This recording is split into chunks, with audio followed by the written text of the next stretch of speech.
The rusted hinges screamed as Jake Martinez pulled open the barn door at his grandfather's forgotten ranch outside Roswell, Nevada. What he found inside wasn't hay bales or old farm equipment. It was a silver craft the size of a school bus, its hull scarred with burn marks and strange symbols that seemed to pulse with their own light. Jake's hands trembled as his military training kicked in, recognizing classified technology he'd only heard whispers about during his special ops days. Inside the craft, something moved, something that had been waiting 40 years for someone to find it. As footsteps crunched on gravel outside and black SUVs appeared on the horizon, Jake realized his grandfather hadn't left him a ranch. He'd left him a secret that shadowy government agents had been hunting for decades. The alien survivor inside the craft looked at him with eyes that held both hope and terror, and Jake knew that opening this door had just made him the most wanted man in America. But here's what nobody expected. Not the government, not the alien, not even Jake himself. What was the real reason his grandfather chose him to inherit this explosive secret? The desert wind whipped through the barn as Jake stood frozen, his mind racing to process the impossible scene before him. The craft's surface wasn't just silver, it was like liquid mercury frozen in time, reflecting his bewildered face in warped angles. Those symbols along the hull definitely weren't from any earthly language, yet somehow they felt familiar, triggering a memory just beyond his reach. The being inside the craft, he could see it more clearly now through what appeared to be a transparent section near the front. Humanoid but wrong, with elongated limbs and skin that seemed to shimmer between grey and blue. When their eyes met, Jake felt something brush against his thoughts, gentle but alien. "Help me."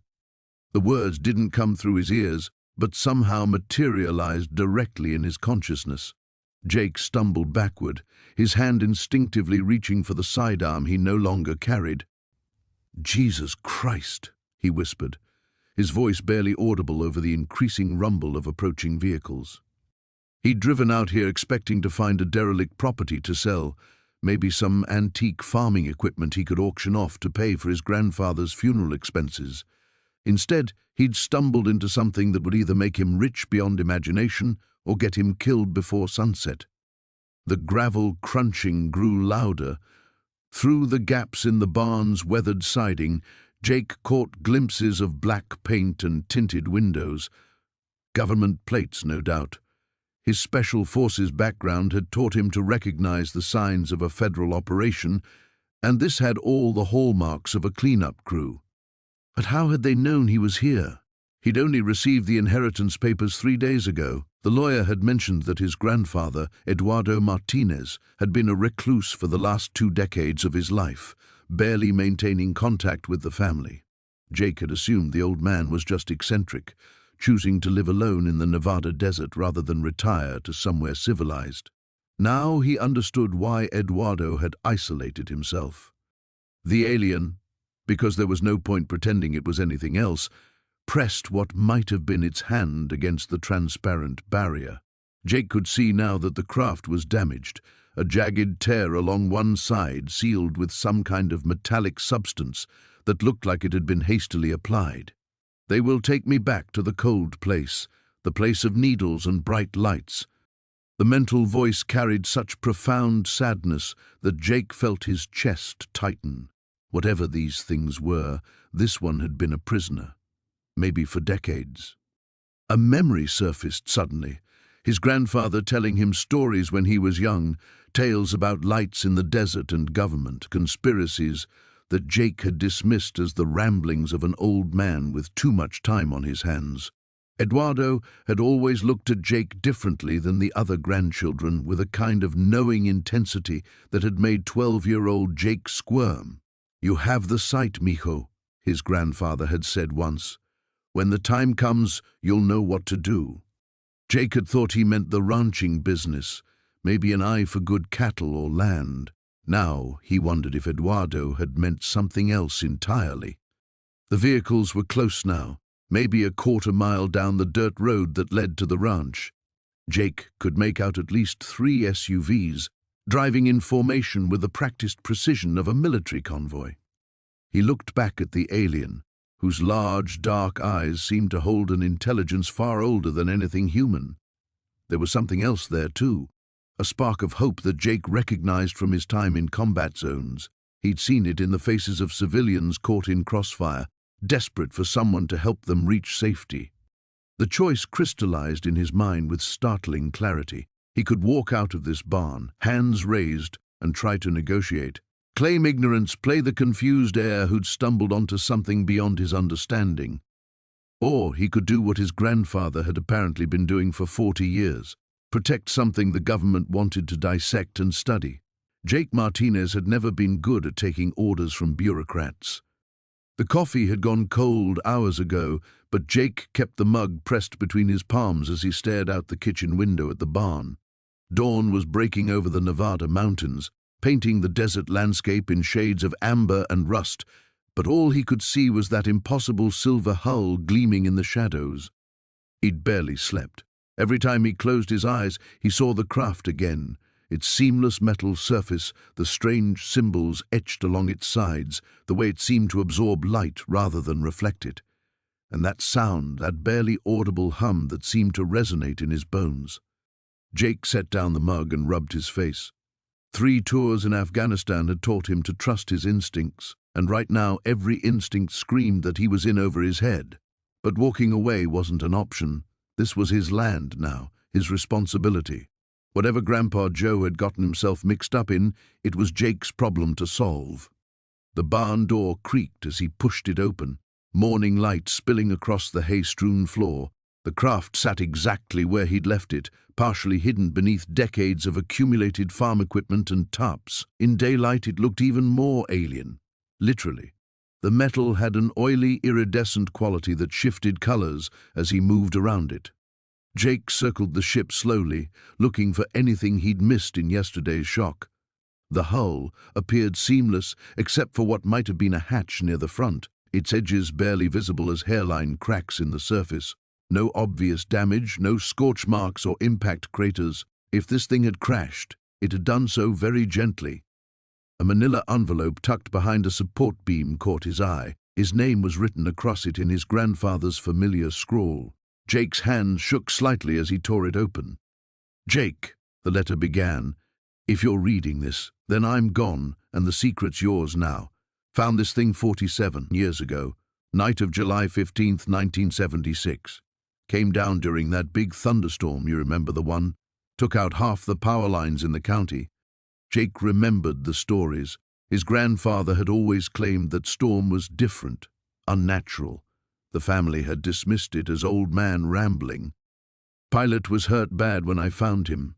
Took me 3 days to work up the courage to approach the ship. When I did, he was barely alive.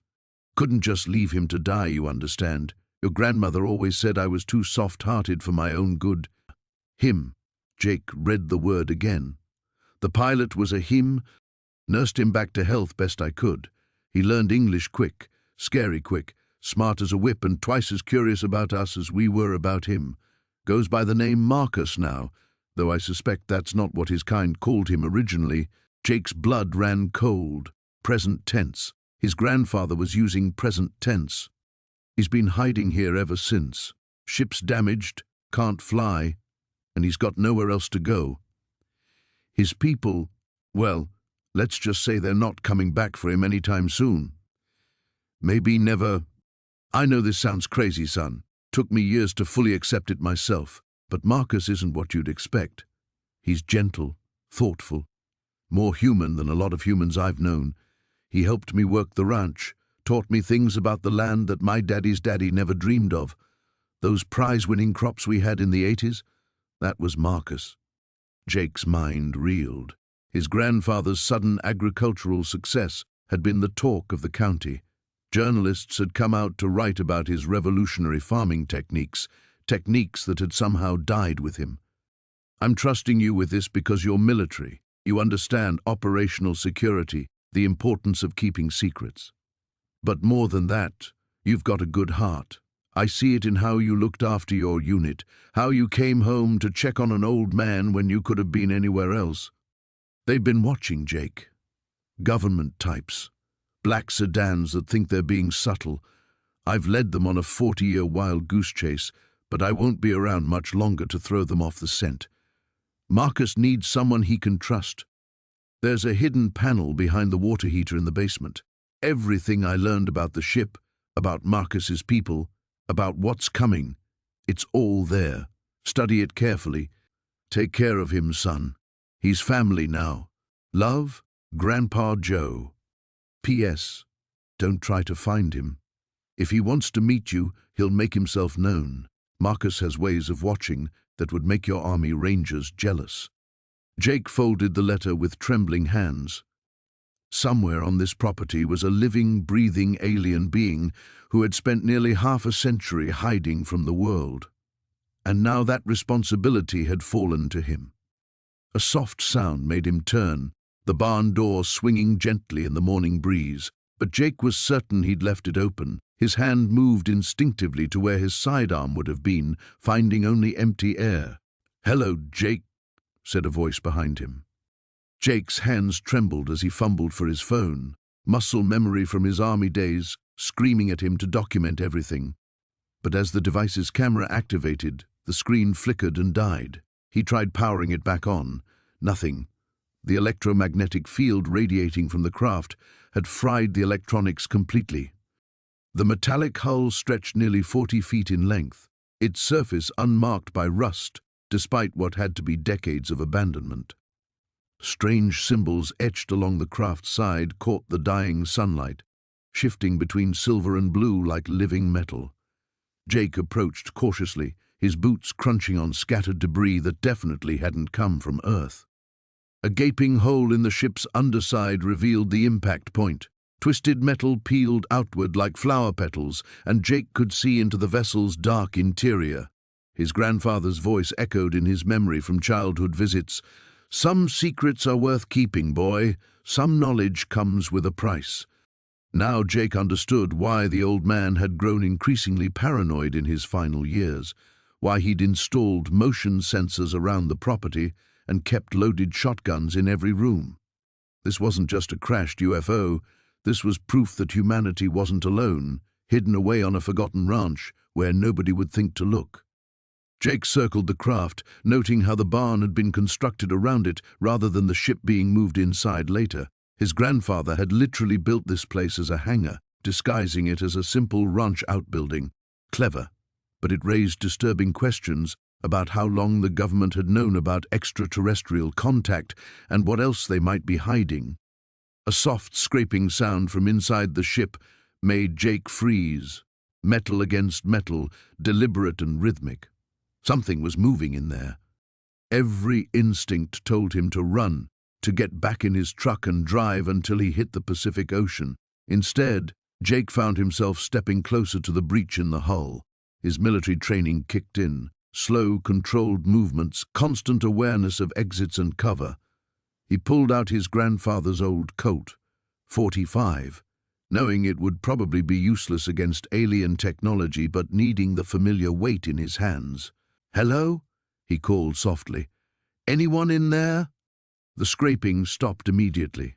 Jake waited, controlling his breathing the way his drill sergeant had taught him years ago in basic training. 30 seconds passed. A minute.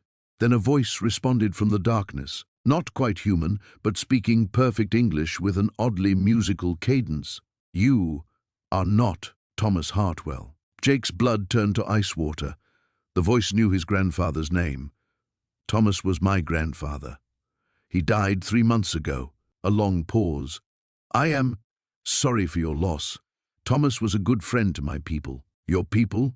Jake edged closer to the opening, trying to peer into the shadows. "How many of you are there?" "On this world, I am the last." The voice carried deep sadness. "The others perished in the crash. I have been alone here for 37 of your years."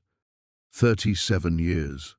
Jake did quick math. That would place the crash in the mid-1980s, right around the time his grandfather had supposedly inherited money from a distant relative and built the ranch.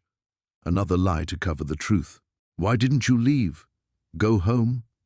A bitter laugh echoed from the ship's interior. "The vessel is beyond repair, and even if it were not, my homeworld is gone. destroyed in a war that we lost badly. Jake lowered his weapon slightly. Whatever was in there didn't sound threatening, just tired and lonely. What's your name? Names have power in my culture. To share mine would create an obligation between us that you may not wish to bear. The voice paused. Thomas called me Sage. That will suffice. I'm Jake. Jake Hartwell. He holstered the pistol and took another step forward. Sage, I need to see you. I need to understand what I'm dealing with here. That would be inadvisable. Your government has been searching for survivors of my kind for decades. If they discover my existence, they will come for me, and anyone who has helped me. A chill ran down Jake's spine as he remembered the black SUVs he'd spotted on the highway. I think they might already be coming. I saw some suspicious vehicles on my way here.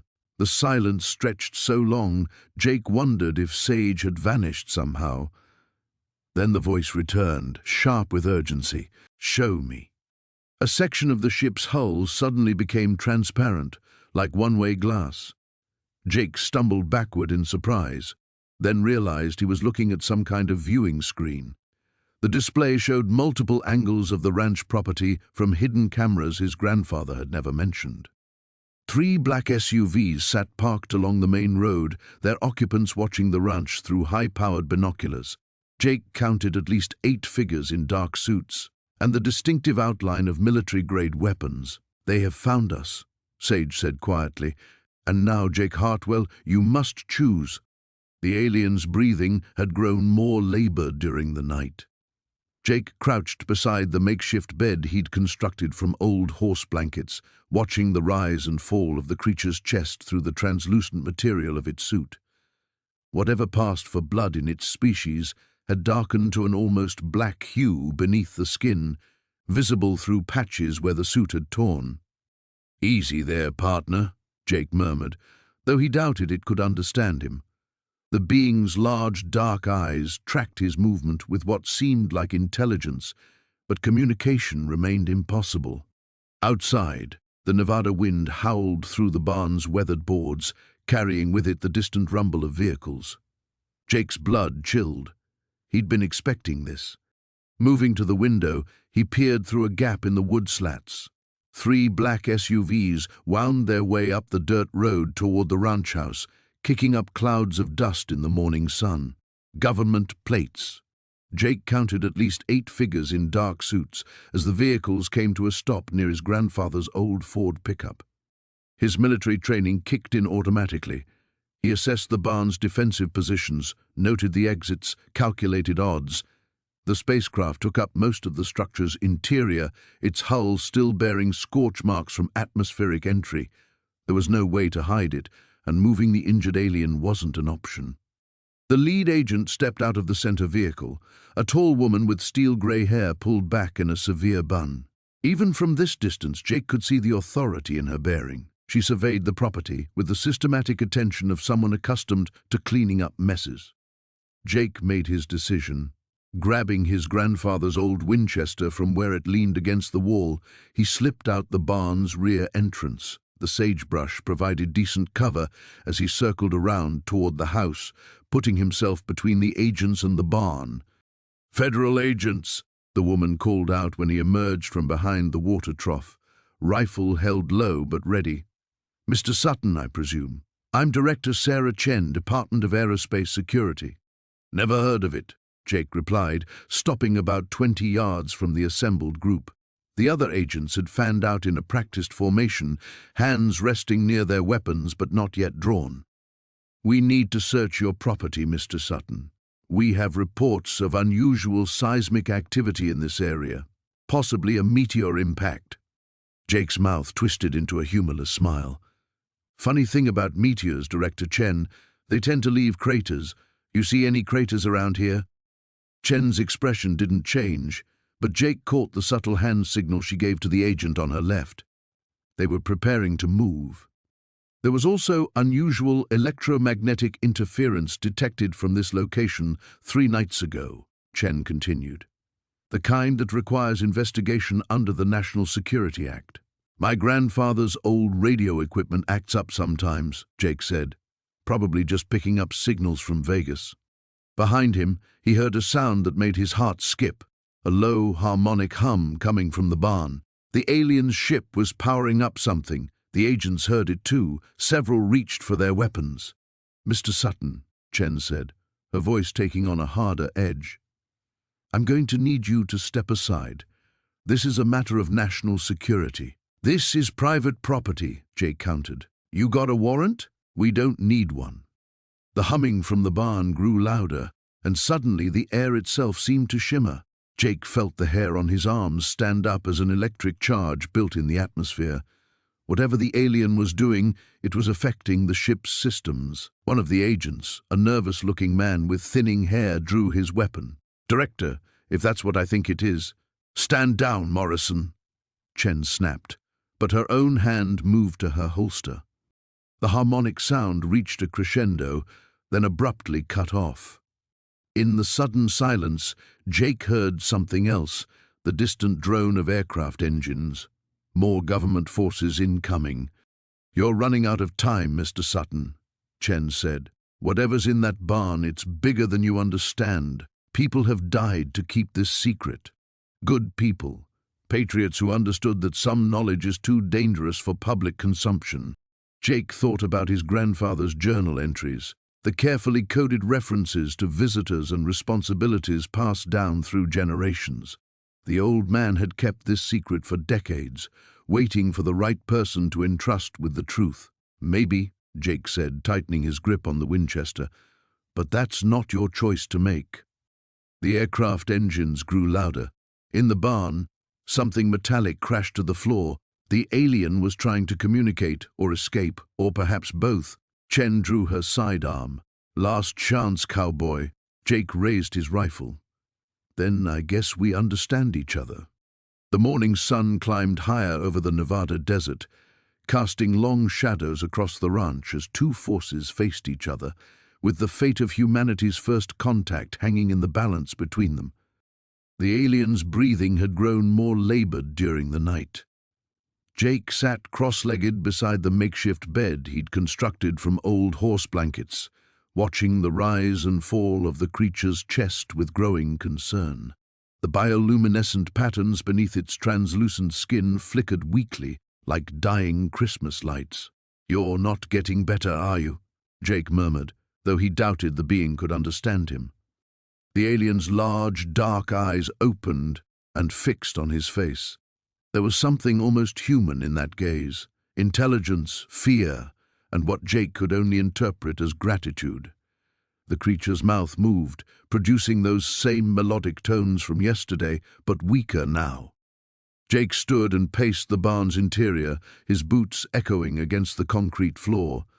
Through gaps in the weathered boards, morning sunlight painted golden stripes across the crashed vessel. The ship itself remained silent and dark, its hull scarred from atmospheric entry. He'd tried to sleep in the ranch house, but found himself returning to the barn every few hours. Something about leaving the alien alone didn't sit right with him. Maybe it was the soldier in him. Never leave a man behind, even if this particular man came from somewhere beyond the stars. The sound of approaching vehicles made Jake's blood run cold. Multiple engines, moving fast up the dirt road. He rushed to a gap in the barn wall and peered out, his heart hammering against his ribs. 3 black SUVs kicked up clouds of dust as they approached the house. Government plates. Jake counted at least 8 figures emerging from the vehicles, all wearing dark suits despite the Nevada heat. They moved with military precision, spreading out to surround the property. "Shit," Jake breathed, backing away from the wall. Behind him, the alien made those musical sounds again, more urgently now. When Jake turned, the creature was struggling to sit up, its eyes wide with what could only be panic. "You know who they are, don't you?" Jake said. "They're here for you." The alien extended one of its impossibly long fingers toward the crashed ship. The gesture was unmistakable. It wanted something from inside the vessel.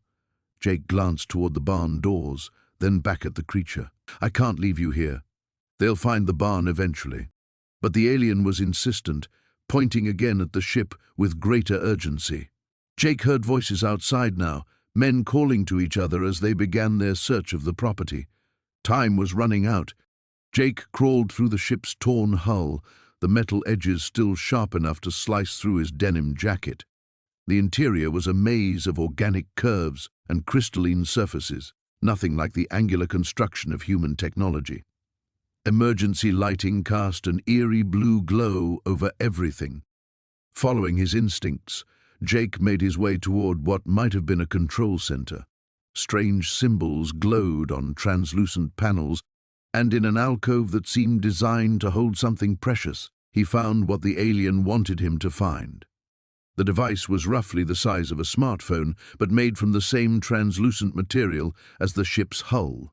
Intricate patterns swirled beneath its surface, and when Jake's fingers closed around it, the object grew warm and pulsed with gentle light. "Jake Sullivan!" a voice boomed from outside, amplified by a megaphone. "This is Agent Morrison with the Department of Extraterrestrial Affairs. We know you're here. Come out so we can talk." Jake crawled back through the hull, the device clutched in his fist.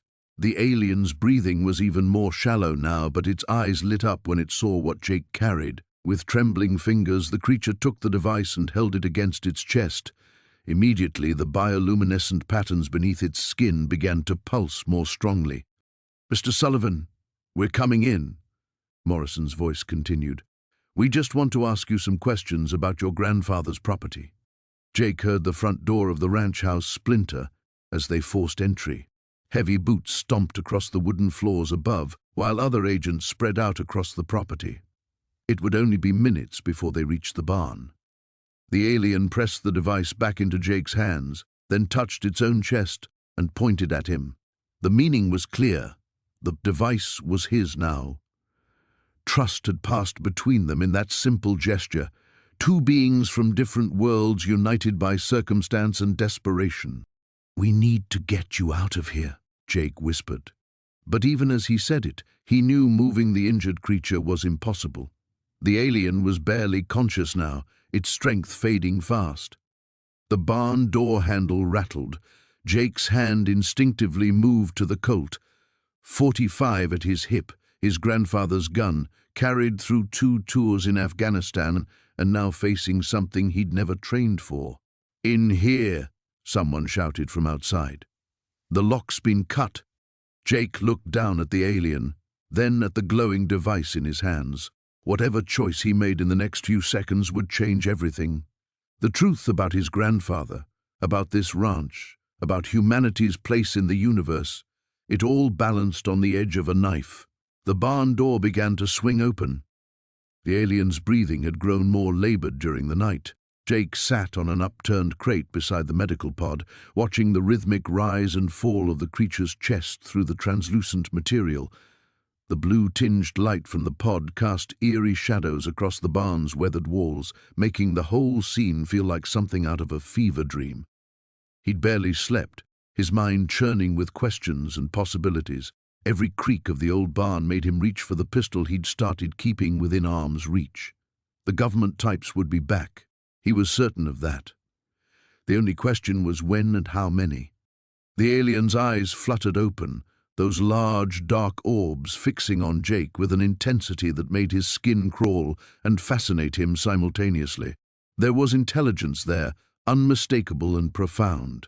The creature's mouth moved slightly, producing those melodic tones Jake had heard before, but this time something was different.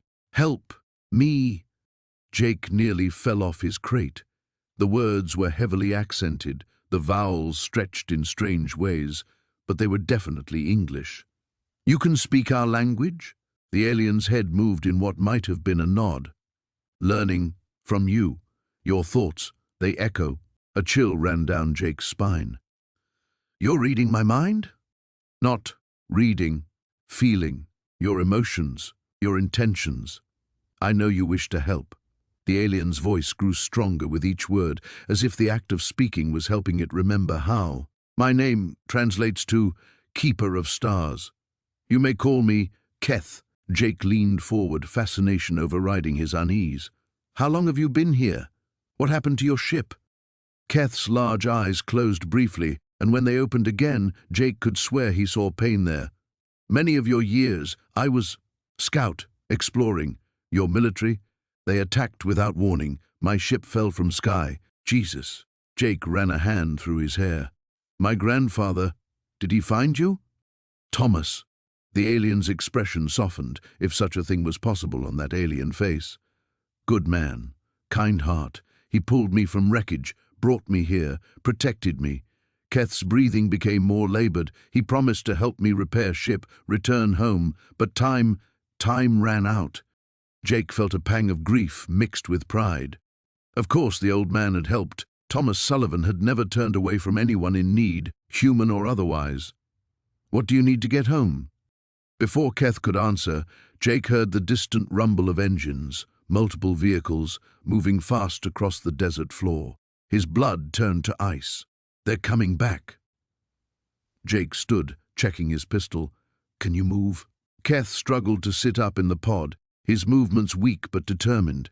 The device, on the wall. Press the blue symbol. Jake rushed to the alien control panel he'd been afraid to touch. Among the glowing symbols, he found one that pulsed with blue light. When he pressed it, the barn filled with a low humming sound, and suddenly the crashed ship and all the alien technology seemed to shimmer and fade from view. Holographic concealment, Keth explained weakly. But it will not fool close inspection. The rumble of engines grew louder. Jake could see dust clouds approaching through the gaps in the barn walls. How many this time? More than before, Keth said, his alien senses apparently picking up details Jake couldn't detect. And they bring detection equipment. They know I am here. Jake's mind raced. The ranch house was too far, and there was nowhere to run in the open desert. The root cellar behind the barn was too obvious. Then he remembered the old mine shaft his grandfather had shown him as a kid, hidden in the rocks about a quarter-mile north. Can you walk? Keth struggled out of the pod, his legs shaking but holding his weight. I will try. Jake grabbed a canvas tarp from a nearby pile and threw it over Keth's shoulders, pulling up a corner to hood his distinctly non-human head. At a distance, in poor light, he might pass for human, might. They slipped out the back of the barn just as the government convoy came into view. Jake could count at least 6 vehicles this time, black SUVs and what looked like a mobile command center. These weren't just investigators anymore. This was a full extraction team. Supporting Keth's weight, Jake made his way toward the rocky outcropping where the mine entrance lay hidden. Behind them, he could hear car doors slamming and voices shouting orders. Someone had definitely brought the cavalry. There, Jake whispered, pointing to a dark crack in the rocks ahead. We can hide until they leave. But even as he said it, Jake knew they weren't just going to leave this time. Colonel Morrison had made that clear. They'd tear apart every inch of the ranch until they found what they were looking for. As they reached the mine entrance, Jake realized he was no longer just protecting an alien. He was declaring war against his own government. The alien's wound had stopped bleeding, but Jake could see the pain etched across its features as it struggled to sit upright against the hay bales. The morning sun slanted through the barn's weathered boards, casting geometric shadows that seemed to dance around the damaged spacecraft. Easy there, Jake murmured, offering a canteen of water. The being's large, dark eyes tracked his movement with cautious intelligence. When it accepted the water with 3-fingered hands, Jake noticed the skin had an almost iridescent quality, shifting between pale gray and silver in the shifting light. The alien spoke again, in those melodic tones, pointing toward a section of the craft where several panels had been torn away in the crash. Jake followed its gaze and saw what looked like a complex array of crystalline structures, some dark and cracked, others still pulsing with faint blue light. You need parts? Jake asked, knowing the creature couldn't understand his words, but hoping his tone conveyed willingness to help. The alien's head tilted, a gesture so human-like it caught Jake off guard. Then it did something that made his breath catch. It pressed one hand to its forehead and extended the other toward Jake. Fingers splayed. Jake felt a tingling sensation, like static electricity before a thunderstorm. Images began flowing through his mind, not his own memories, but something else entirely.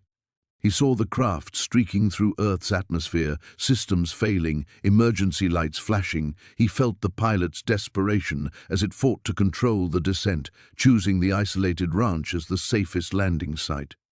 The connection lasted only seconds before the alien pulled away, exhaustion evident in its slumped posture. But those brief moments had conveyed more than hours of attempted communication could have managed. "You're stranded," Jake whispered, "and they're hunting you." As if summoned by his words, the sound of vehicles reached them from the direction of the main road. Jake moved quickly to the barn door and peered through a gap in the wood. 3 black SUVs were turning onto his property, moving fast enough to kick up dust clouds, but not so fast as to seem urgent. Professional, methodical. "Shit," he breathed, turning back to find the alien attempting to stand. "No, you need to stay hidden." Jake's mind raced through options. The barn was the obvious place they'd search first. The house offered better hiding spots but was too far away, and the alien's injury would slow them down. His gaze fell on the old storm cellar built into the hillside behind the barn, a relic from his great-grandfather's time designed to shelter the family from tornadoes that rarely came this far west. He gestured urgently toward the back of the barn. The alien understood immediately, struggling to its feet with Jake's help. They moved as quickly as the creature's injury allowed, slipping out the barn's rear door just as the vehicles pulled up to the house. The storm cellar's wooden doors were heavy and warped with age, but Jake managed to wrestle them open. The space below was cramped and musty, filled with forgotten preserves and farming equipment from decades past. Not comfortable, but it would have to do. "Stay quiet," Jake whispered as he helped the alien down the wooden steps. "I'll come back when it's safe." He closed the cellar doors just as voices reached him from the front of the property. Male voices, authoritative and clipped. Government, just as he'd suspected. Jake walked around the barn with deliberate casualness, making sure to scuff the dirt near the back door to obscure any tracks. By the time the men appeared around the building's corner, he was examining a broken fence post with studied concentration. "Morning," called the lead man, a sharp-featured individual in an expensive suit that looked absurdly out of place on a Nevada ranch. 2 companions flanked him, both younger, both carrying themselves with the rigid posture of military training. "Beautiful property you've got here. Can I help you gentlemen with something?" Jake kept his voice level, drawing on every poker game he'd ever played. "Agent Morrison, Department of Homeland Security." The man flashed credentials too quickly for Jake to read them properly. "We're investigating reports of unusual atmospheric phenomena in this area. Possible meteorite impact." "Haven't seen anything like that," Jake replied, which was technically true. He'd seen a spacecraft, not a meteorite. Morrison's eyes were cold and calculating as they swept over the barn. "Mind if we take a look around? Just routine." It wasn't really a question, and they all knew it. Jake shrugged with what he hoped looked like mild irritation rather than barely controlled panic. "Knock yourselves out. Just don't spook my horses." As the 3 men moved toward the barn's main entrance, Jake forced himself to remain by the fence, continuing his examination of the broken post. Inside, his heart hammered against his ribs. Everything depended on whether they'd do a cursory search or a thorough one. The next few minutes would determine whether he'd be protecting an alien refugee or digging its grave. The morning sun cast long shadows across the barnyard as Jake emerged from the house, coffee mug in hand and his grandfather's journal tucked under his arm. He'd spent the better part of the night reading through the entries, piecing together a timeline that stretched back nearly 40 years. What he'd discovered made his blood run cold. His grandfather hadn't just found the crashed ship, he'd been expecting it. The journal entries from 1983 detailed strange radio signals picked up on an old ham radio setup, followed by weeks of careful observation and preparation. Samuel Brennan had known something was coming, and when it finally arrived in a ball of fire that lit up the Nevada desert, he'd been ready. Jake pushed open the barn doors, stepping into the familiar gloom. The alien, Zara, as she'd called herself, sat cross-legged beside her ship, her elongated fingers dancing over a series of holographic displays that flickered in the air before her. The sight still took his breath away. "You're working on something," he said, settling down on a nearby hay bale. "Repairs," she replied without looking up. Her English had improved dramatically overnight, though her voice still carried that strange harmonic quality. "My ship's communication array was damaged in the crash. I need to signal my people." Jake opened the journal, flipping to a page he'd marked with a torn piece of paper. "My grandfather wrote about others like you, ships that came before yours." Zara's hands stilled. She turned to face him, her large dark eyes reflecting the morning light streaming through the barn's gaps. "What did he say?" "That yours wasn't the first crash. There were others, going back decades. Some were recovered by your people, but some—" Jake's voice trailed off as he read directly from the journal. "Some were taken by men in black suits who claimed to represent the government." The silence stretched between them, heavy with implication. Finally, Zara spoke. "My people have been watching your world for a long time, Jake Brennan. We don't come as conquerors or invaders. We come because we're dying." "Dying?" She gestured to the displays floating before her, and the images shifted to show star charts and what looked like dying suns. "Our homeworld orbits a star that grows unstable. We have perhaps 50% of your years before it becomes uninhabitable. We've been searching for worlds where we might coexist." Jake felt a chill that had nothing to do with the morning air. "And Earth?" "Earth could sustain both our peoples, but only if yours understood we come in peace. The crashes, they were meant to be first contact missions, peaceful introductions." Her expression darkened. "Instead, our scouts were captured, dissected, their technology stolen and weaponized." The sound of vehicles approaching made them both freeze. Jake moved to the barn door, peering through a gap between the boards. 3 black SUVs were coming up the dirt road, their windows tinted dark against the morning sun. His heart hammered as he recognized the lead vehicle. It was the same one from yesterday. "They're back," he whispered, racing back to Zara. "Can you hide? Make yourself invisible or something?" She shook her head, already moving toward her ship. "My camouflage systems are damaged." Her fingers flew over the controls, and the holographic displays flickered out of existence. "But I can make the ship harder to see." The alien craft shimmered and began to fade, not becoming invisible but blending with the shadows and debris of the old barn. It was an impressive trick, but Jake doubted it would fool a thorough search. "The cellar," he said suddenly, remembering something from the journal. Grandfather wrote about a hidden room beneath the barn. Zara looked confused, but Jake was already moving to the far corner where several loose boards covered what he'd always assumed was just patched flooring. He pried them up, revealing a metal hatch underneath. The handle was stiff with disuse, but it turned. Below was a small chamber, clearly artificial, and lined with the same strange metal as Zara's ship. "An escape pod," she breathed, understanding immediately. "From one of the earlier crashes. Can you fit?" The sound of car doors slamming echoed from outside. Zara didn't hesitate, dropping into the hidden chamber with fluid grace. Jake replaced the boards just as Boots stomped up to the barn doors. "Mr. Brennan," a familiar voice called. Agent Morrison's tone was deceptively polite. "We'd like to have another word with you." Jake walked to the doors, trying to project calm he didn't feel. Morrison stood flanked by 2 other agents, all wearing the same black suits and mirror sunglasses despite the early hour. "Gentlemen," Jake said, touching the brim of his hat. "Little early for a social call, isn't it?" Morrison's smile was razor-thin. "We have reason to believe you haven't been entirely forthcoming with us, Mr. Brennan. Mind if we take a look around?" It wasn't really a question. The other agents were already moving past him into the barn, their eyes scanning every shadow, every corner where something might hide. Jake's grip tightened on his grandfather's journal, and he wondered if the old man had ever faced a moment like this, standing between truth and power, with no good choices in sight.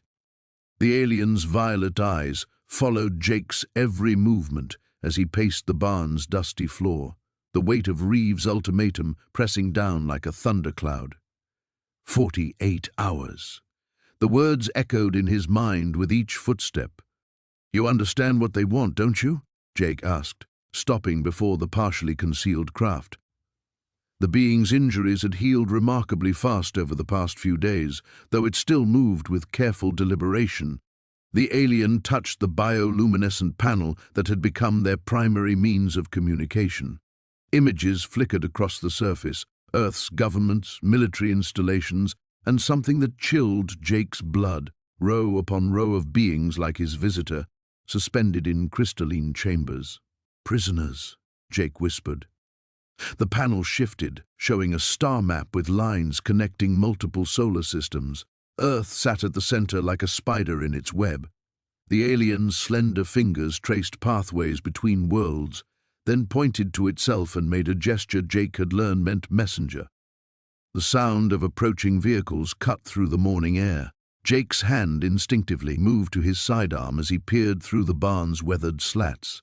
3 black SUVs wound up the dirt road, kicking up clouds of Nevada dust, too early for Reeves' deadline, which meant this wasn't a social call. "Hide," Jake commanded, and the alien moved with surprising speed toward the concealed section of the craft.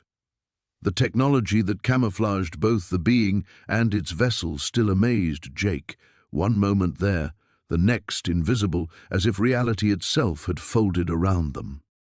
Jake stepped outside as the vehicles stopped in formation around the ranch house. Agent Morrison emerged from the lead SUV, her expression grimmer than usual. Behind her came 6 operatives in tactical gear, their weapons visible but not yet drawn. "Mr. Carver," Morrison called, her voice carrying across the yard. "We need to talk." "Seems to me we've done plenty of talking," Jake replied, his hand resting casually on his belt buckle, inches from his concealed pistol. "What brings you back so soon?" Morrison approached slowly, her team spreading out in a practiced pattern that Jake recognized from his military days. They were surrounding him, but trying to make it look casual. "We've detected unusual electromagnetic signatures from this location. Satellite imagery shows anomalous heat patterns emanating from your barn." Jake's mouth went dry, but his face remained steady. "That old barn? Nothing in there but mice and memories. Maybe your satellites need recalibrating. I'm sure you won't mind if we take a look." Morrison's tone made it clear this wasn't a request. "Actually, I would mind." Jake stepped between Morrison and the barn. "This is private property, and you don't have a warrant." Morrison smiled, but it never reached her eyes. "Warrant?" "Mr. Carver, we're operating under provisions of the National Defense Authorization Act. When it comes to potential threats to national security, warrants become optional." The tactical team closed their formation, weapons now clearly visible. Jake calculated distances and angles, his old training kicking in despite the impossible odds. 6 operators, all professional, all armed with automatic weapons. Even if he could take down Morrison and maybe one other, the rest would cut him down before he reached cover. "There's another way," Morrison continued, apparently reading his thoughts. "Cooperation. Help us secure whatever's in that barn, and you'll be compensated handsomely. Refuse, and we'll classify this entire ranch as a national security site. You'll disappear into federal custody, and this place will become a black site that officially doesn't exist." Jake thought of the images the alien had shown him, the prisoners, the web of control spreading across Earth. How many others had faced this same choice? How many had taken Morrison's deal and become complicit in humanity's subjugation? "I need to think about it," Jake said finally. "You have 5 minutes," Morrison replied.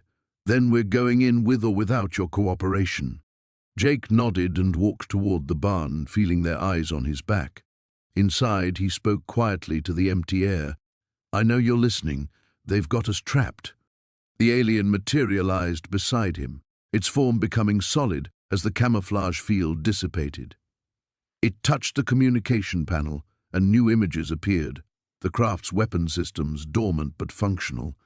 Then it showed Jake something else, a series of underground tunnels that connected to old mine shafts throughout the mountain range. "You've been busy," Jake murmured, understanding immediately. The alien had been preparing for this moment, using its technology to create an escape route that human satellites couldn't detect. The panel displayed a final image, the aliens' people arriving in force, drawn by a distress signal that hadn't yet been sent.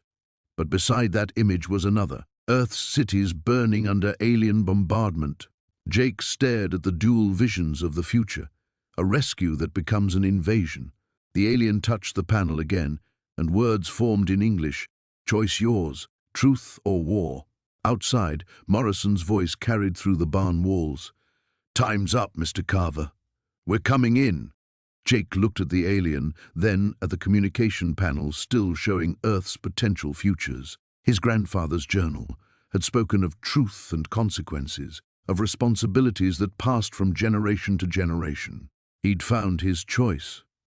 The pre-dawn darkness felt heavier than usual as Jake crept toward the barn, his boots barely whispering against the packed earth. 3 days had passed since his encounter with Agent Morrison, and the weight of the decision pressed against his chest like a stone. The alien, Zara, as she'd begun calling herself, had grown stronger, her wounds healing with an efficiency that defied human understanding. He slipped through the barn's side entrance, avoiding the main doors that groaned like dying cattle. The familiar blue glow emanated from the crash site, but something was different. The light pulsed in rhythmic patterns, almost like a heartbeat, and low harmonic tones drifted through the air. "Zara," he whispered into the shadows. She emerged from behind the damaged craft, her movements fluid despite the makeshift bandages wrapped around her torso. In her hands, she held what appeared to be a crystalline device no larger than a smartphone, its surface alive with swirling patterns of light. "Jake," she said, her voice carrying that same musical quality that made his name sound foreign yet familiar. "I have been waiting. There is something you must see." She gestured toward the device, and the air above it shimmered. Suddenly, Jake found himself staring at a three-dimensional projection of Earth, rotating slowly in the space between them. But this wasn't the blue marble he knew from satellite photos. This Earth was scarred, its continents outlined in angry red, with pulsing dots scattered across the surface like infected wounds. "What am I looking at?" Jake asked, though a cold dread was already settling in his stomach. "My people have been monitoring your world for decades," Zara replied, manipulating the projection with delicate movements of her fingers. "These markers represent sites where our technology has crashed, been shot down, or deliberately hidden." Jake counted at least 30 dots across North America alone. "There are others like you?" "Were others. Most did not survive. But the technology—" She paused, her large eyes reflecting the projection's glow. "Your government has been reverse engineering our science for 70 years, what you call stealth technology. Fiber optics, integrated circuits, all derived from crashed vessels." The Earth spun, revealing more clusters of red dots across Russia, China, and South America. Jake's military training kicked in, recognizing the pattern. These locations, they're all near major military installations or research facilities. Precisely. But there is something more disturbing. Zara's fingers danced across the device, and the projection zoomed in on the American Southwest. Nevada blazed with activity, but it wasn't the familiar outline of Area 51 that caught Jake's attention. It was the dozens of smaller facilities scattered throughout the desert, connected by a web of underground passages. "Your grandfather discovered this network," Zara continued. "He was not just a rancher, Jake. He was part of a resistance movement. Humans who believed the truth should not be hidden." Jake's legs felt unsteady. "Gramps? That's impossible. He never said anything about—" "Look closer at the projection. Your ranch." The image shifted, focusing on the familiar layout of his inherited land. But beneath the surface, Jake saw something that made his blood freeze. A tunnel, clearly artificial, running directly under the barn and connecting to a vast underground complex stretching toward the mountains. "He hid me here deliberately," Zara explained, My ship was not shot down randomly. We were trying to reach this sanctuary when your military intercepted us. Your grandfather died protecting this secret. Jake Morrison and his people know this." Before Jake could respond, the sound of approaching vehicles cut through the morning air, multiple engines moving fast across the desert floor. Zara's head snapped toward the barn entrance, her expression shifting to something Jake had never seen before, predatory alertness. "They have found us," she said, the musical quality draining from her voice. Jake pulled out his phone, but the screen showed no signal. "How many?" Zara closed her eyes, and Jake noticed a faint phosphorescent glow emanating from beneath her skin. 7 vehicles, 31 humans. They carry weapons designed to neutralize both human and non-human targets. "Can your ship fly?" "Not yet. The repairs require 3 more days, perhaps 4. The engine sounds grew closer. Jake's mind raced through their options, all of them grim. The barn had 2 exits, but Morrison's people would have those covered within minutes. The underground tunnel might offer escape, but they'd need time to find the entrance. "There is another choice," Zara said quietly, holding up the crystalline device. "I can activate a distress beacon. My people will come, but it will mean revealing our presence to your entire world. The secret your grandfather died to protect will be exposed." Jake stared at the device, understanding the weight of the moment. In his hands lay the power to change human history forever, or to doom both himself and Zara to whatever fate Morrison had planned. The vehicles were close enough now that he could hear radio chatter and the distinctive slam of military-grade doors. Time was running out, and the choice that would define the rest of his life hung in the balance like morning mist before the sun. The alien's breathing had grown shallow by dawn. Jake knelt beside the makeshift bed they'd constructed from horse blankets, watching the rhythmic rise and fall of the creature's chest with growing alarm. The silver-blue skin that had seemed almost luminescent yesterday now appeared dull, taking on a grayish pallor that reminded him too much of dying soldiers in Afghanistan. "We need to get you back to your ship," Jake whispered, though he wasn't sure the being could hear him in its current state. Sarah emerged from the kitchen carrying 2 steaming mugs of coffee, her face etched with exhaustion. Neither of them had slept more than an hour. "Any change?" "Getting worse." Jake accepted the coffee gratefully, wrapping his fingers around the warm ceramic. "I think being away from the ship is killing it." "Him," Sarah corrected softly. "Yesterday, when he touched my hand, I don't know how to describe it. Intelligence, sadness, fear. He's not an it, Jake." Before Jake could respond, the sound of approaching vehicles cut through the morning silence. Multiple engines moving fast across the hardpan. Jake was on his feet instantly, muscle memory from countless ambushes flooding back. He moved to the window and carefully peered through the gap in the curtains. 3 black SUVs, coming in from the East Road. His voice was steady, controlled. "Government plates." Sarah's face went pale. "How did they find us?" "Could be thermal imaging, satellite surveillance. Hell, maybe they've been tracking the alien tech this whole time." Jake was already moving, grabbing his grandfather's hunting rifle from above the fireplace. "We need to move him to the barn. Now." They worked quickly, Jake lifting the alien's surprisingly light form, while Sarah gathered the medical supplies they'd been using. The being's eyes fluttered open as they carried him across the yard, and Jake was struck again by their depth. Ancient, intelligent, impossibly sad. The barn felt different now in daylight. The crashed ship's hull gleamed dully in the filtered sunlight streaming through the weathered boards, and Jake could see details he'd missed in the darkness. Symbols etched into the metal that seemed to shift and flow when he wasn't looking directly at them. Panels that pulsed with faint inner light. As soon as they brought the alien close to the ship, the change was immediate. Color began returning to his skin, and his breathing steadied.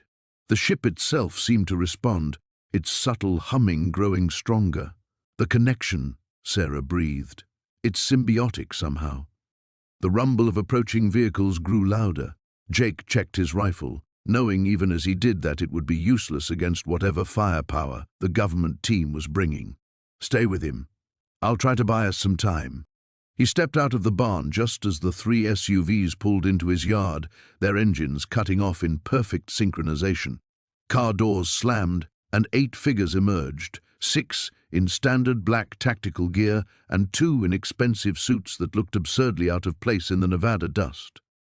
The older of the 2 suits stepped forward, a man with silver hair and eyes like chips of ice. Despite the desert heat, his clothing was immaculate. "Mr. Morrison, I'm Deputy Director Hammond, Department of Energy. We need to have a conversation." "About what?" Jake kept his rifle lowered but ready, his stance casual but prepared. "About federal property that's been reported missing from this location." Hammond's smile was thin, predatory. "Property that's been in government custody for the better part of 60 years. This is private land. Has been in my family for 3 generations. Land can be requisitioned under the National Security Act when it contains materials vital to national defense." Hammond gestured to his tactical team, who began spreading out in a practiced formation. "You're going to invite us in, Mr. Morrison. We're going to secure the materials in question, and then we're all going to forget this conversation ever happened." Jake's finger found his rifle's safety. "And if I refuse, then you'll be arrested for treason, terrorism, and violation of about 15 different national security statutes. Your friend Dr. Chen will face the same charges." Hammond's eyes glittered. "We know she's here, Jake. We know everything."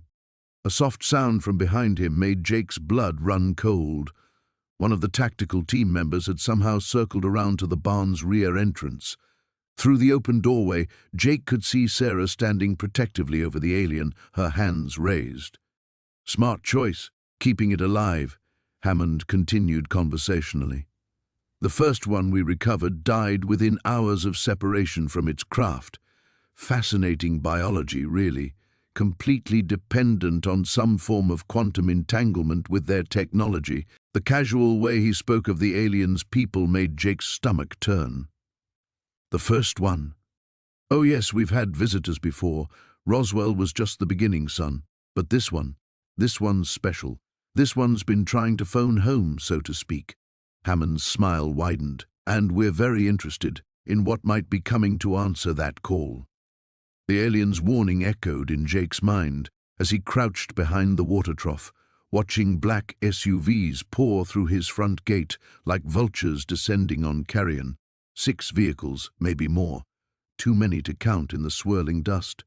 The morning sun cast long shadows across the ranch yard, giving him precious cover as boots hit gravel and car doors slammed with military precision. Through the gaps in the metal trough, Jake counted at least 15 agents spreading out in tactical formation. Their weapons gleamed in the Nevada sunlight, not the kind of hardware local law enforcement carried. These were federal players, the kind his grandfather had warned him about in those cryptic journal entries. "Zara," he whispered into the comm device the alien had fashioned from salvaged UFO components. "They're here. Full tactical deployment." Static crackled before her otherworldly voice came through, distorted but urgent. "The ship's cloaking field is stable, but if they bring scanning equipment..." Jake's blood ran cold. The barn looked normal from the outside, just weathered wood and rusted hinges, but underneath that facade lay technology that would change everything humanity thought it knew about the universe. Technology that powerful men would kill for. Agent Harrison emerged from the lead vehicle, his silver hair catching the light as he surveyed the property with predator's eyes. Even from 50 yards away, Jake could see the man's confidence, the way he moved like he owned everything his gaze touched. This wasn't a search warrant situation, this was a cleansing operation. "Jake Sullivan," Harrison's amplified voice boomed across the yard through a megaphone. "We know you're here. We're not unreasonable people. Come out and we can discuss this civilly." Jake almost laughed at the absurdity. 15 armed agents wasn't exactly a civil discussion starter. He pressed himself lower against the trough as 2 agents swept toward his position, their tactical gear rustling with each step. The comm device crackled again. "There's another way out," Zara's voice whispered. "The tunnel system your grandfather built. He was more prepared than either of us realized. Tunnel system? Jake's mind raced. His grandfather had been military, but tunnels suggested a level of paranoia that went beyond simple survival preparation. Then again, the man had been hiding a crashed alien spacecraft for decades. Where? He breathed into the device. Root cellar behind the house. Third wooden support beam from the left. Push hard. Jake glanced toward the old root cellar, partially hidden by overgrown sagebrush. Getting there meant crossing 20 yards of open ground. The agents were still focused on the barn and main house, but that wouldn't last long. "Mr. Sullivan," Harrison continued, his voice taking on a harder edge, "we have satellite footage of unusual electromagnetic signatures from your property. We're here under the authority of the National Security Act. You have 2 minutes to surrender yourself for questioning." 2 minutes. Jake's military training kicked in, calculating angles, cover positions, timing windows. The agents near the barn were setting up some kind of electronic equipment, the scanning devices Zara had feared. Once those came online, the cloaking field wouldn't matter. He made his decision. Sprinting from behind the trough, Jake kept low and zigzagged toward the root cellar. Shouts erupted behind him as agents spotted his movement. The sharp crack of rifle fire split the morning air, bullets kicking up dirt clouds around his boots. The cellar door hung askew on ancient hinges. Jake dove through the opening as more gunfire erupted overhead, wood splinters raining down around him. In the dim underground space, he found the third support beam and shoved hard against it. The beam swung inward on hidden hinges, revealing a narrow tunnel that disappeared into darkness. His grandfather's handiwork, military engineering designed to outlast whoever came looking. Jake squeezed into the passage as boots thundered overhead. The tunnel was tight, barely wide enough for his shoulders, but it headed in the right direction, toward the barn. "Smart man, your grandfather." Zara's voice came through the comm as he crawled through the darkness. "He built this the year after my ship crashed. He knew they would come eventually." The tunnel opened into a hidden chamber beneath the barn floor. Emergency lighting activated as Jake emerged, revealing supplies, weapons, and communication equipment that looked decades old but well maintained. His grandfather had been preparing for war. Above, he could hear agents moving through the barn, their voices muffled by floorboards and alien technology. They were close to the ship, close to Zara, close to secrets that would either revolutionize human understanding or disappear into government black sites forever. Jake checked the weapons rack. His grandfather's service rifle hung there alongside newer additions, gear that suggested the old man had never stopped preparing for this day, the day when Jake would have to choose between safety and truth, between hiding and fighting back. Through the chamber's periscope, Jake watched Harrison directing his team with cold efficiency. The man's expression held no doubt, no hesitation. He'd done this before, buried inconvenient truths and eliminated loose ends. But Jake Sullivan wasn't going to be another loose end. The desert air crackled with tension as Jake watched the black SUVs form a perimeter around his property. Through the barn's cracked window, he counted at least 12 vehicles, their occupants moving with military precision. Agent Morrison's voice echoed from a bullhorn somewhere in the darkness.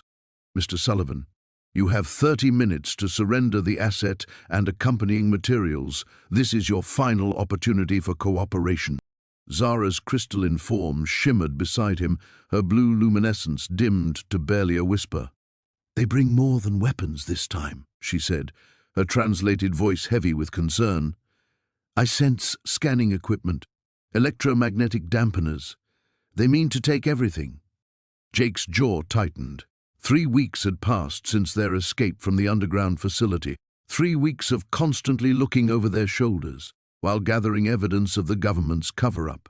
The flash drive hidden in his boot contained enough documentation to expose decades of alien contact, human experimentation, and murder. But getting that information to the right people seemed increasingly impossible with Morrison's net closing around them. "The tunnel system?" Jake asked, though he already knew the answer from Zara's expression. "Compromised. They've mapped the underground passages. Your grandfather's escape routes are no longer secret. She moved to the alien console they'd salvaged from the crashed ship, her fingers dancing over symbols that pulsed with fading light. The ship's power core is nearly depleted, perhaps enough energy for one final transmission. Jake's mind raced. One transmission could reach Zara's people, but it would also pinpoint their exact location for Morrison's forces. It was a death sentence wrapped in hope. How long until your people could respond? He asked. Unknown. The nearest scout ships patrol 3 systems away. Days, perhaps weeks in your time measurement. The sound of approaching boots crunched across gravel outside. Jake peered through the window and saw tactical teams advancing on the barn, their movements coordinated and deadly. These weren't the same government agents from before. These were killers, sent to clean up loose ends permanently. There's another option, Jake said slowly, an idea crystallizing in his mind. What if we don't run? Zara's alien features conveyed confusion. I do not understand. Morrison wants this buried forever. He's counting on our fear, on us hiding in the shadows. Jake pulled out his satellite phone, one of the few pieces of technology that still worked reliably near the alien equipment. But what if we do exactly the opposite? Understanding dawned in Zara's large eyes, a public revelation. But the transmission power required would light us up like a Christmas tree for every government satellite and monitoring station in the hemisphere, Jake finished. But if we broadcast simultaneously to multiple networks, news stations, social media platforms, by the time Morrison shuts down one signal, a dozen others are already spreading. The bullhorn crackled again. 20 minutes, Mr. Sullivan. My patience grows thin. Zara moved to the ship's communication array, her hands hovering over the controls. The power surge required will overload what remains of our defensive systems. We will be completely vulnerable during the transmission. How long do you need? 7 minutes for the signal to reach sufficient broadcasting strength. Another 3 to ensure complete data transfer. 10 minutes. Jake checked his rifle and counted his remaining ammunition. 43 rounds against a small army. The math wasn't encouraging, but then again, he'd faced worse odds in Afghanistan. Can you set it up to activate automatically? Give us time to find better defensive positions. Zara's fingers flew over the alien interface. The transmission will commence in 15 minutes, whether we are here or not. But Jake, she turned to face him fully, her expression grave. If we do this, there is no return to your previous life. Your government will mark you as a permanent enemy. You will never know peace. Jake thought of his grandfather, dying alone with the weight of this secret. He thought of the families of other crash survivors, told their loved ones had died in training accidents or equipment failures. He thought of Morrison's cold eyes promising elimination of anyone who threatened the cover-up. I stopped having a previous life the moment I found that ship, he said. At least this way, the truth survives even if we don't. The console began to hum with building energy. Outside, spotlights suddenly blazed to life, turning the barn's interior into a maze of harsh shadows and blinding glare. Vehicles moved closer, their engines creating a low rumble that vibrated through the wooden walls. Beginning sequence initialization, Zara announced. 14 minutes until broadcast. Jake shouldered his rifle and moved toward the barn's rear exit. Then let's make these the longest 14 minutes of Morrison's life. As if summoned by his words, the first tactical team reached the barn doors. Jake could hear them speaking in low, professional tones, the calm communication of soldiers who'd done this before. The final confrontation was about to begin. The desert wind howled across the Nevada landscape as Jake pressed himself against the rocky outcropping, watching the convoy of black SUVs snake toward his ranch in the distance. Through his grandfather's old binoculars, he counted at least 8 vehicles, their windows tinted dark as midnight. Agent Morrison wasn't taking any chances this time. Behind him, Zara shifted restlessly in the shadow of the boulder. The alien's bioluminescent patches flickered with what Jake had learned to recognize as anxiety. Her large, dark eyes reflected the dying sunlight as she studied the approaching vehicles. "They bring many hunters," she whispered, her voice carrying that ethereal quality that still sent shivers down Jake's spine. "The one who leads them. His mind burns with desperate hunger for my people's knowledge." Jake lowered the binoculars and turned to face her. 3 days had passed since their narrow escape from the government facility, and in that time, Zara had grown noticeably weaker. The healing pod Morrison's people had damaged was irreparable with Earth technology, and without it, her body was slowly failing. "We stick to the plan," Jake said, checking his rifle one more time. "I create a distraction while you get to the communication array in the barn.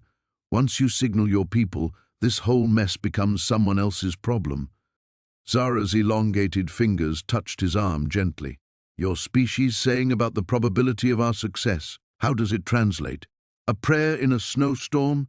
Despite everything, Jake almost smiled. Snowball's chance in hell. And yeah, that about covers it.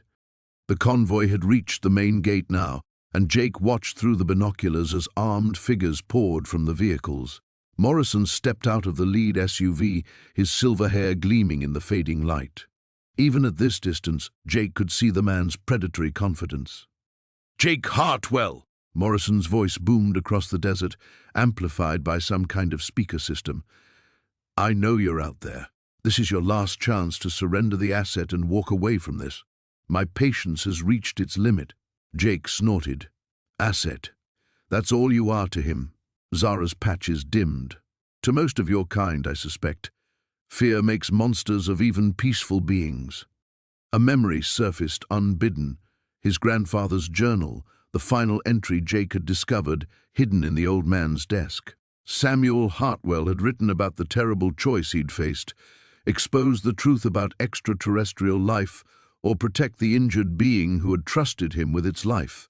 He'd chosen silence, carrying the secret for 40 years, until Jake inherited both the ranch and its impossible burden. "Morrison's moving his people into position," Jake observed, watching the tactical teams spread out in practiced formations. "Looks like he's learned from last time. No frontal assault. He's going to try to flush us out." A new sound reached them over the wind, the deep thrum of helicopter rotors. Jake cursed as he spotted the military chopper approaching from the east, its searchlight already sweeping the desert floor. "Time to move," he said, slinging the rifle across his back. "Remember, once you reach the barn, you'll have maybe 10 minutes before they realize what you're doing. After that, it will not matter," Zara finished.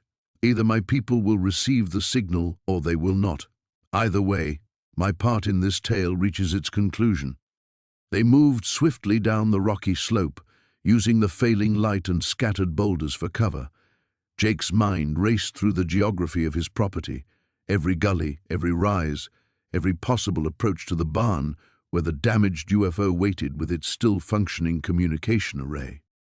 The helicopter's searchlight swept past them twice, missing their position by mere yards each time. Jake could hear Morrison's people calling to each other, their voices carried on the desert wind as they tightened their net around the ranch. As they reached the fence line, Jake caught sight of something that made his blood run cold. A third group was moving in from the south, not government vehicles, but unmarked trucks filled with men in civilian clothes carrying military-grade weapons. "Corporate mercenaries," he whispered to Zara. "Morrison's not the only one who wants you." Zara's patches flared brighter. "Then our enemies multiply even as our time diminishes. Perhaps that is fitting. Your grandfather faced similar odds when he first chose to shelter my people." Jake thought about Samuel Hartwell, about the lonely years the old man had spent guarding his impossible secret, about the choice between truth and safety, between courage and silence. The weight of that choice now rested on Jake's shoulders, heavier than any burden he'd carried in 2 tours of duty overseas. The barn was visible now, silhouetted against the darkening sky. Inside waited technology beyond human understanding, knowledge that could change everything, or destroy it all. Morrison's voice echoed across the desert again, final warning Hartwell. Surrender now or face the consequences. Jake checked his weapons one last time and looked at Zara. Her alien features held an expression he was learning to read, determination mixed with something like hope. "Ready?" he asked. She nodded. "For both our peoples." The desert wind howled through the broken windows of the ranch house as Jake crouched behind the overturned kitchen table, bullets splintering the wood above his head. Through the chaos, he could hear Colonel Morrison's voice barking orders to his men, coordinating their assault from multiple angles. 60 seconds until the barn charges detonate, Sullivan," Morrison called out. "Give us the alien and the technology, and maybe you'll live to see tomorrow." Jake's blood ran cold. They were going to destroy everything. Zara, the ship, all evidence of what had happened here. He pressed his back against the table, mind racing through impossible options. The barn was 200 yards across open ground, and Morrison's men had the house surrounded. A shadow moved past the shattered front window. Jake raised his grandfather's hunting rifle, finger on the trigger, when a familiar whistle echoed from outside. 3 short notes followed by 2 long ones. The same signal his grandfather used to call him in for dinner 30 years ago. Sheriff Martinez appeared in the doorway, her uniform torn and bloodied, but her eyes sharp and determined. "Jake, we need to move now." "Elena?" Jake stared in disbelief. "How did you—" Explanations later. "Right now we've got maybe 45 seconds before those explosives turn your barn into a crater." She tossed him a pair of night vision goggles. "I've been watching Morrison's operation for 2 days. There's something you need to know about your grandfather." They sprinted toward the back door as gunfire erupted behind them. Martinez led him through a maze of sagebrush and rock formations that Jake had never noticed before, following what appeared to be a carefully planned route. "Samuel wasn't just a rancher," she said between breaths.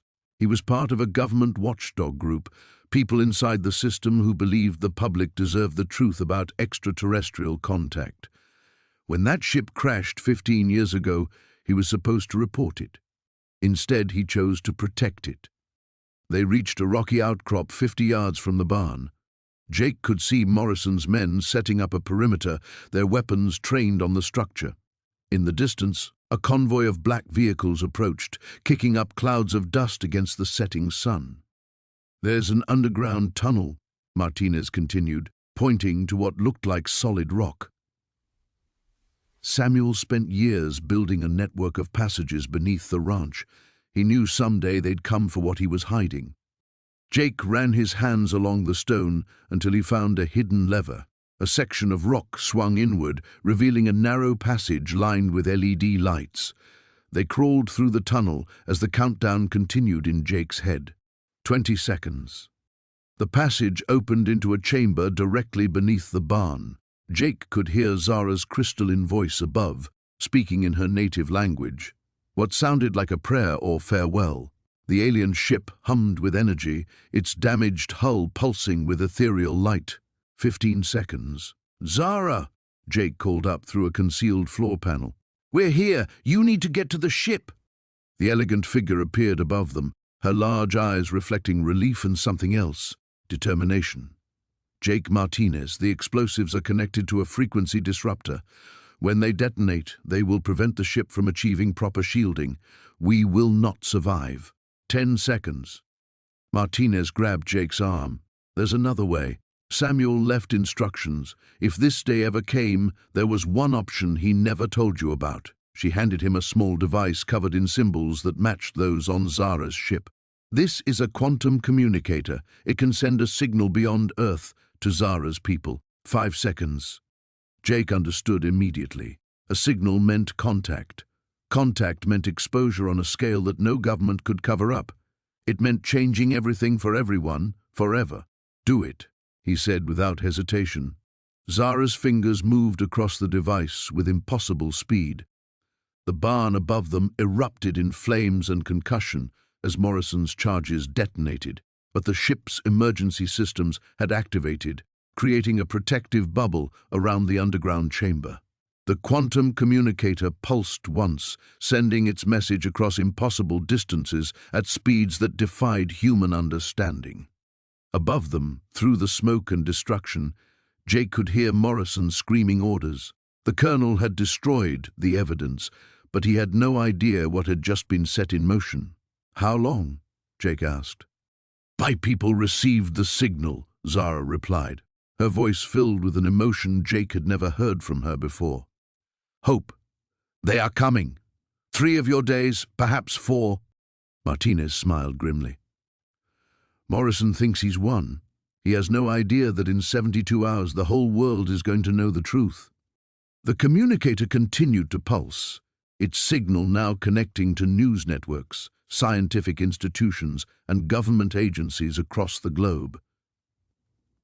Samuel's final contingency plan was unfolding exactly as he had designed it, unstoppable, undeniable, and absolutely irreversible. Above them, Colonel Morrison's victory celebration was about to become his worst nightmare. The desert wind carried the distant rumble of helicopters as Jake crouched beside Zara in the shadow of the mesa. Her silver skin had dulled to a matte grey, a sign he'd learned meant she was conserving energy. The alien device in her hands pulsed with a faint blue light, its crystalline surface reflecting the star-scattered sky above. "How much time do we have?" Jake whispered, scanning the horizon where searchlights swept across the valley floor like mechanical vultures. "The transmission requires 17 of your minutes to complete," Zara replied, her voice carrying that familiar harmonic undertone. "But they are closing the perimeter. I detect electromagnetic signatures from 12 aircraft and approximately 40 ground units." Jake's jaw tightened. Colonel Morrison's task force had been relentless since the ranch burned 3 days ago. They'd tracked Jake and Zara across 50 miles of Nevada wilderness, using technology that seemed almost as advanced as what lay hidden in his grandfather's barn. Almost. "There's something you need to know," Jake said, pulling out the weathered journal he'd salvaged from the ranch house. "I found this in my grandfather's safe. He knew about your people long before you crashed." Zara's large, dark eyes fixed on the leather-bound book. Her fingers, longer and more delicate than human hands, traced the cover without quite touching it. "Show me." Jake opened to a page marked with a faded ribbon. His grandfather's careful handwriting covered the yellowed paper, interspersed with sketches of star maps and strange symbols. "Listen to this. Day 2847 since first contact. The Keepers have shown me their true purpose. Earth stands at a crossroads between 2 futures, one where humanity joins the galactic community and one where we destroy ourselves before we can take that step." The transmission device pulsed brighter, and Zara's attention divided between Jake's words and the steady stream of data flowing through the crystalline matrix. "Your grandfather was chosen. Few humans have ever been trusted with our existence. He wrote about others," Jake continued, flipping pages. "A network of people who've been protecting Keeper technology for decades. Scientists, military officers, even politicians. They call themselves the Shepherds." A distant shout echoed across the desert, followed by the sharp bark of tracking dogs. Jake's blood chilled as he realized Morrison's forces had found their trail. "The transmission is only half complete," Zara said, her voice carrying a note of urgency Jake had never heard before.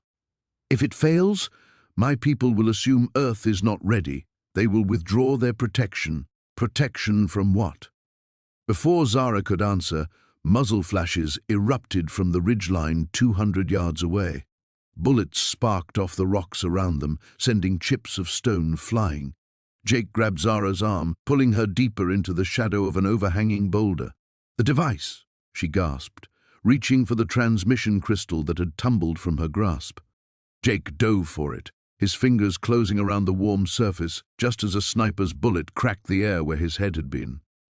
The crystal's blue light pulsed against his palm, and suddenly his mind filled with images that weren't his own. Vast ships moving between the stars, worlds covered in gleaming cities, and something else, something dark and hungry, moving through the void between galaxies. "The Devourers," Zara said, somehow sensing what he'd seen. "They follow the expansion of consciousness across the universe, consuming civilizations that develop faster than their wisdom. My people have been holding them back, but we cannot protect a species that refuses to evolve." The sound of helicopters grew louder, and Jake could see rope lines dropping from the aircraft as Morrison's soldiers began their descent. They had maybe 2 minutes before being overrun. What happens if your message gets through? The Council will know that humanity has individuals capable of transcending their tribal nature. They will maintain the barrier around your solar system and begin the integration process. Jake looked down at the transmission device, its light now cycling through a complex pattern of colors. 3/4 complete. Close, but not close enough. And if it doesn't? Zara's expression carried a weight that seemed to encompass eons. Within 50 of your years, the Devourers will reach this sector.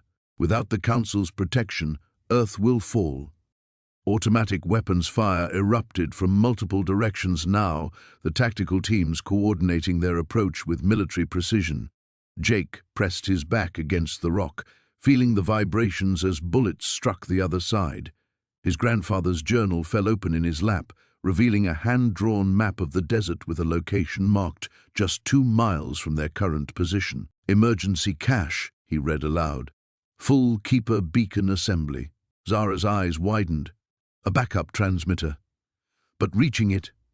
Leave that to me, Jake said, shouldering the device and checking his rifle.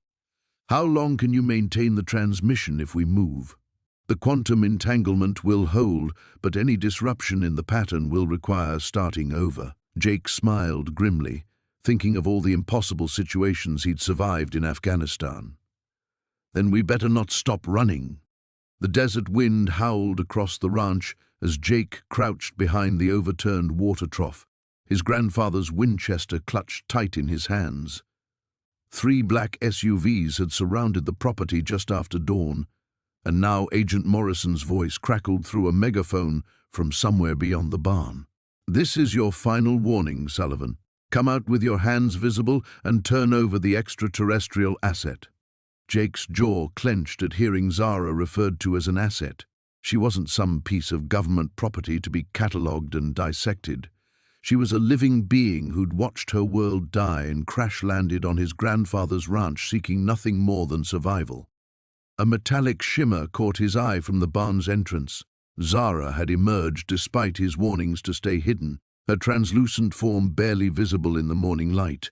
Even wounded and weak, she moved with an otherworldly grace that reminded him why Grandpa Joe had protected her secret for 30 years.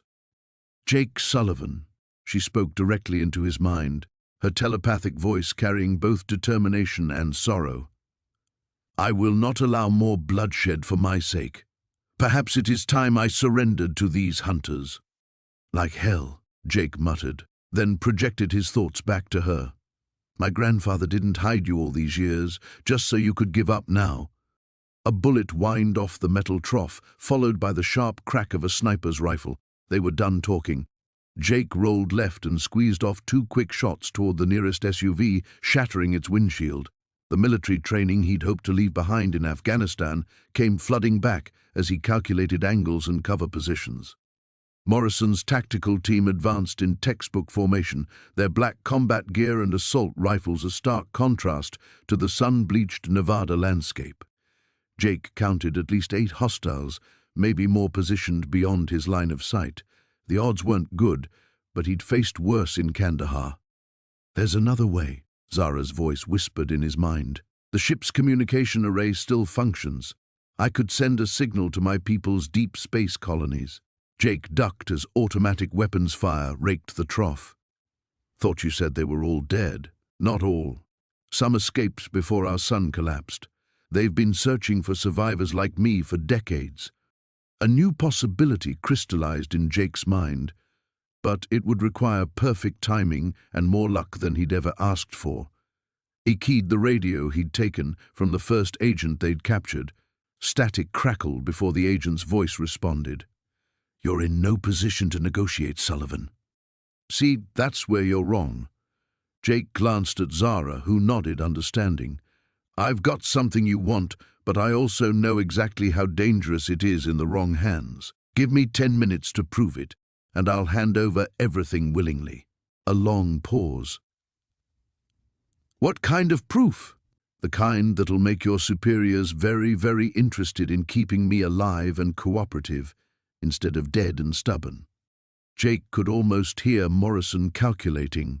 The agent was ambitious enough to want the alien technology intact, but smart enough to know that a living, cooperative asset was worth more than a corpse and some burned wreckage. 5 minutes, Morrison finally said, but my men maintain position. Jake sprinted toward the barn, keeping low as he crossed the open ground. Zara had already disappeared inside, moving toward her damaged ship. The craft still bore scorch marks from its crash landing 3 decades ago, but the crystalline control panels hummed with dormant energy. "Are you certain about this path?" Zara asked, as her elongated fingers danced across alien symbols. "Once the signal is sent, there will be no hiding my presence on this world. Sometimes the best way to keep a secret is to make it too big to cover up," Jake replied, thinking of all the government black projects that stayed buried precisely because they remained small and contained. The ship's communication array began to glow with an ethereal blue light. Zara's form became more solid, more present, as she channeled energy into the transmission. The signal burst skyward, a beacon that would travel faster than light itself to reach her surviving people among the stars. Jake's radio crackled. "Time's up, Sullivan. Check your satellite feeds," Jake responded calmly. "Tell me what you see." Minutes passed in tense silence. Then Morrison's voice returned, tight with barely controlled alarm. "What did you do?" Jake smiled grimly.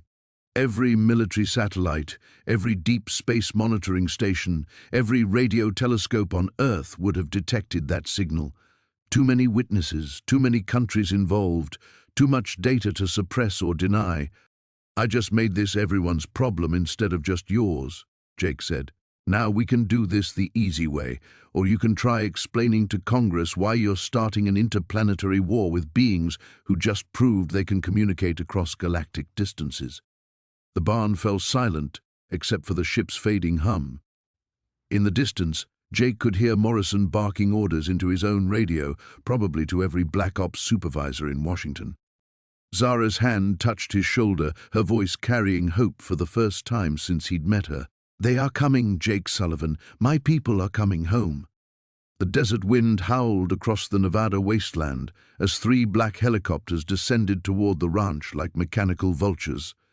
Jake crouched behind the water trough, his grandfather's old Winchester cradled in his arms, watching the government forces prepare for their final assault. Dust devils spiraled around the landing aircraft, and Jake counted at least 20 armed agents spilling out onto his property. "This is your last warning, Morrison," Agent Collins' voice crackled through a megaphone. "Surrender the alien and the technology, or we'll take them by force." Jake glanced back at the barn where Zara waited in the shadows. The alien's silver skin had taken on an almost luminescent quality in the afternoon light, her large obsidian eyes reflecting a mixture of hope and resignation. Over the past 3 weeks, she had become more than just a refugee hiding in his grandfather's barn. She had become family. "They're not taking you," Jake called over his shoulder. "I promise." Zara's melodic voice drifted back, barely audible above the helicopter rotors still spinning down. "Jake Morrison, your species' capacity for loyalty continues to astound me, but perhaps it is time to consider that some secrets are too dangerous to protect." The irony wasn't lost on him. For 20 years, he'd followed orders without question, served his country with unwavering dedication. Now here he was, pointing a rifle at federal agents to protect an extraterrestrial being who crash-landed in his inherited barn. His grandfather would have been proud. "Movement on the East Ridge," someone shouted. Jake's blood ran cold. Sarah's news van was racing down the dirt road, her cameraman hanging out the passenger window. She'd kept her word about investigating the story, but her timing couldn't have been worse. Collins spotted the approaching vehicle and barked orders into his radio. "Intercept that news crew. No witnesses."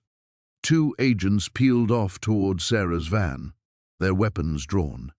Jake knew he had to act fast. He squeezed off 3 quick shots, deliberately aiming high but close enough to send the agents diving for cover. The distraction gave Sarah precious seconds to screech to a halt behind a cluster of Joshua trees. "Jake!" Sarah's voice carried across the desert. "Whatever you're doing, I'm getting it all on camera." The situation was spiraling beyond control. Jake's military training kicked in as he assessed his options. He was outnumbered, outgunned, and running low on ammunition. But he had one advantage: knowledge of the terrain his grandfather had taught him to navigate as a boy. "Zara, can you make it to the old mine shaft behind the ridge?" Jake shouted. "Yes, but what about—" "Trust me." The alien moved with surprising grace for someone who had spent weeks recovering from a spacecraft crash. Jake watched her slip out the barn's back entrance, her form barely visible against the desert landscape. She was heading toward the abandoned copper mine, where he and his grandfather used to explore when he was 12. Collins and his team advanced methodically, using military precision to close off escape routes. Jake recognized the formation. He'd executed similar operations in Afghanistan, but those missions had been about protecting innocent people, not silencing them. "You're making this harder than it needs to be, Morrison," Collins called out. "We know about your service record. You understand the importance of national security." Jake chambered another round. "I also understand the difference between protecting people and covering up murder." The reference to Dr. Martinez's death 3 weeks ago hung in the air. The scientist had been Zara's first contact with humanity, and Jake had discovered his body in the desert with what looked like government-issued ammunition wounds. It was clear Collins' team had been eliminating anyone who knew about the crash. Suddenly, a brilliant flash erupted from the direction of the mine shaft. The light was unlike anything terrestrial, pulsing waves of blue and silver that seemed to bend reality around them. Every piece of electronic equipment within a half-mile radius sparked and died, including the helicopters, radios, and weapons systems. "What the hell?" Collins' voice cut off as his radio died. Jake grinned. Zara had reached the mine shaft where the rest of her ship's technology was hidden. His grandfather's journal had mentioned strange lights and electromagnetic disturbances in that area for decades, but Jake hadn't connected the dots until now. The crash 3 weeks ago hadn't been Zara's first visit to Earth, it had been her return. In the sudden silence that followed the electromagnetic pulse, Jake heard the most beautiful sound imaginable, the whir of Sarah's hand-cranked camera. Her equipment was old-school mechanical, unaffected by the alien technology. She was documenting everything. "This is Sarah Chen, reporting from what can only be described as first contact." Her voice carried clearly across the desert. Collins screamed orders that no one could follow with their dead equipment. Jake shouldered his rifle and walked toward the mine shaft, where an otherworldly glow was growing brighter by the second. The truth was about to change everything.